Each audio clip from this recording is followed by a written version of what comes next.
Ini saya cuba menenangkan diri sambil menahan air mata. Demikian luahan terus terang Engku Emran Engku Zainal Abidin, bekas suami pelakon terkenal era Fazira, dalam hantaran Instagram yang dimuat naiknya baru-baru ini.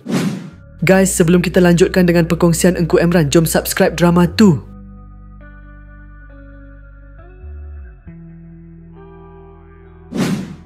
Bercerita tentang puteri tunggalnya, Engku Alisha, Emran tidak dapat menutup gejolak emosi yang dirasai, terutama apabila mengingat kembali segala ujian yang pernah mereka tempuh bersama sebagai sebuah keluarga. Beliau berkongsi beberapa foto semasa menghadiri majlis pelancaran buku pertama Alisha, dan dalam perkongsian itu, Emran mengakui dirinya sering dibayangi rasa gagal sebagai seorang bapa. Saya mudah tersentuh setiap kali bercakap tentang anak perempuan saya. Hakikat bahawa saya perlu berucap di hadapannya pada hari istimewanya membuatkan emosi saya benar-benar memuncak. Tidak ramai yang mampu membuat saya menitiskan air mata, kecuali Alisha. Saya sering merasa seolah-olah saya telah gagal sebagai seorang ayah, kongsinya.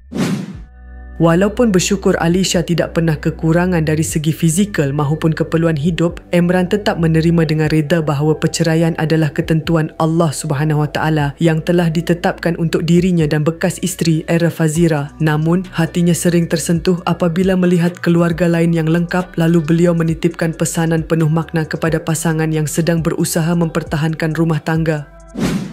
Setiap kali Alisha dan saya makan di luar, hati saya luluh apabila ada keluarga lengkap duduk di meja bersebelahan. Saya juga boleh merasa kesedihannya setiap kali situasi itu berlaku kerana jiwanya sangat mirip dengan saya. Jika anda masih mampu menyelamatkan perkahwinan anda, lakukan apa sahaja sebelum mengalah, katanya lagi. Emran turut menegaskan pentingnya saling memberi peluang dalam hubungan demi anak-anak.